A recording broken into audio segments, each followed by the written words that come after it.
As hunters, we scout for a good hunting spot, we practice our shooting skills, and prepare our freezers for some high quality meat. We do all of this in high anticipation of the next deer season to put ourselves within shot distance of a whitetail, and every deer we pull the trigger on deserves our complete attention with regard to shot placement and follow-up. There are volumes written on shot placement, and NDA's video is one of the best educational tools ever created. However, there are far fewer materials available on what to do after the shot. How long should you wait before pursuing the deer? How likely is it to go toward water or downhill? How do you go about finding it? The answers to these and other questions vary depending on where you hit the deer, how soon rain is forecasted, and a few other variables. First, sometimes our eyes can deceive us. Using a lighted nock and filming your hunt are two great ways to increase confidence in the assessment of where you hit your deer. If you film it, have a friend hold the camera or mount it in a tree rather than on your weapon so that the footage doesn't shake at the most critical moment. Watch and listen to the sound of the impact. Did it crack like bone? Thud like the sound of a body cavity?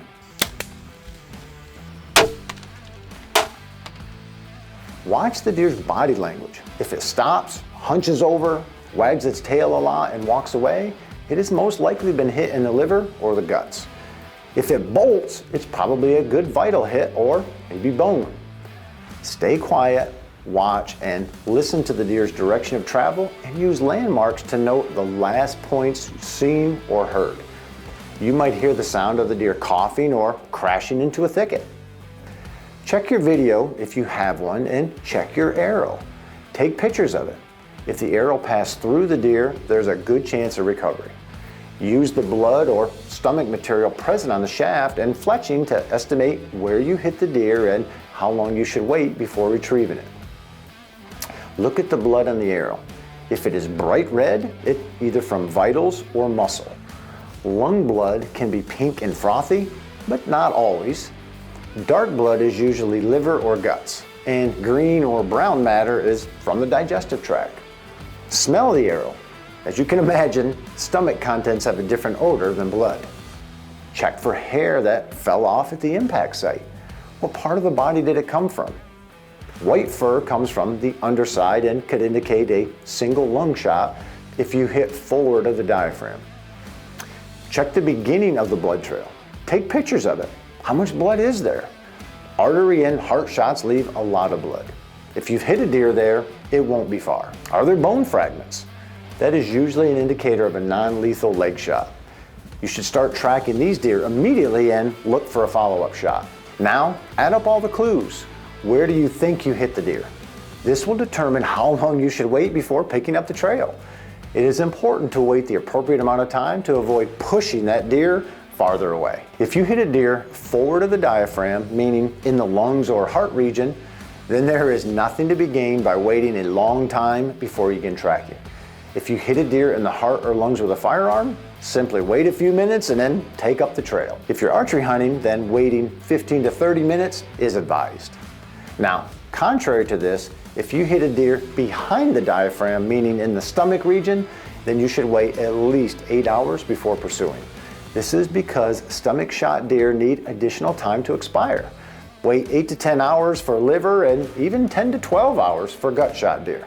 They will often bed rather quickly, so give them plenty of time and your tracking job will be much easier.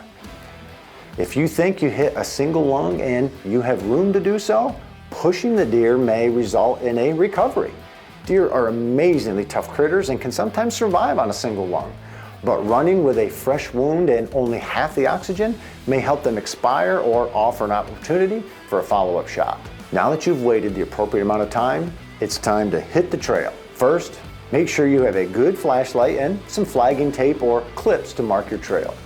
If you want to use something that's biodegradable so that you don't have to go back and collect it, try using bits of toilet paper. Ideally, you can get some friends and a blood tracking dog where legal to help. And when following a blood trail, go slowly, making sure not to disturb the evidence. Scan the area ahead of you and listen closely for clues that help locate your deer. Shine your flashlight ahead. If you see the reflection of a deer's eyes looking back at you, back out quietly. the deer will likely expire in that spot. On hard to follow blood trails, it's best if one person marks the last spot of blood while others search on hands and knees if necessary ahead for the next drop. Once found, the person marking the last spot then can move forward and you continue to search for the next drop. Can you see the deer's tracks? Are they running or walking? If they are walking, they may be getting ready to bed down. Here are several tips learned from tracking thousands of wounded deer. Wounded deer do climb hills.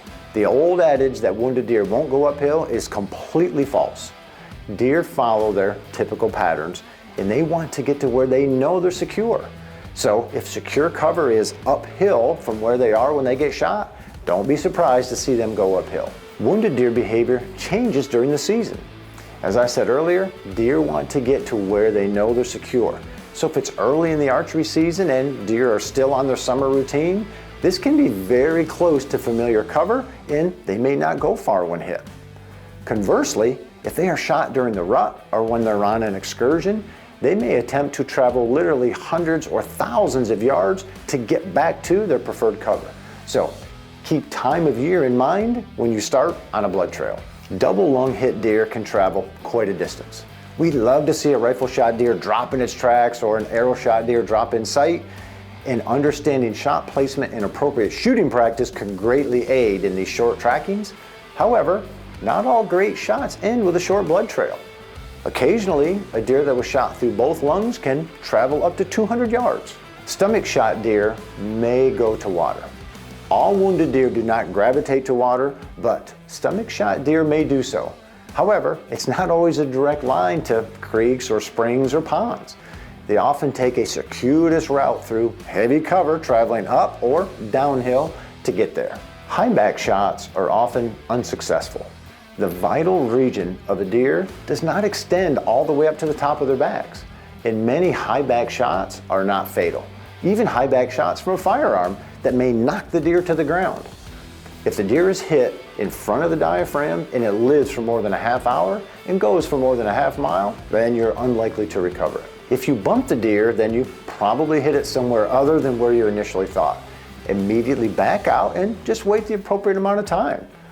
Assume that you've hit the deer somewhere, like the guts, that will require a 10 to 12 hour wait, and simply subtract that time that has already passed from when you took your shot. If you lose the trail of a gut shot deer, go in the direction you last saw them. The deer will often be found not too far ahead. If you went in the direction of the deer but still can't find it, you can try to get a blood tracker to bring their dog. If you can't get a tracker, do a grid search. Many deer that couldn't be blood trailed have been found while searching the area around where you last saw them or last found blood. As hunters, we should do everything possible to make a clean shot and to ensure quick kill and short recovery. In the real world though, things can go wrong. And when they do, we owe it to the animal to do everything in our power to obtain the follow-up shot and or recover the animal as quickly as possible.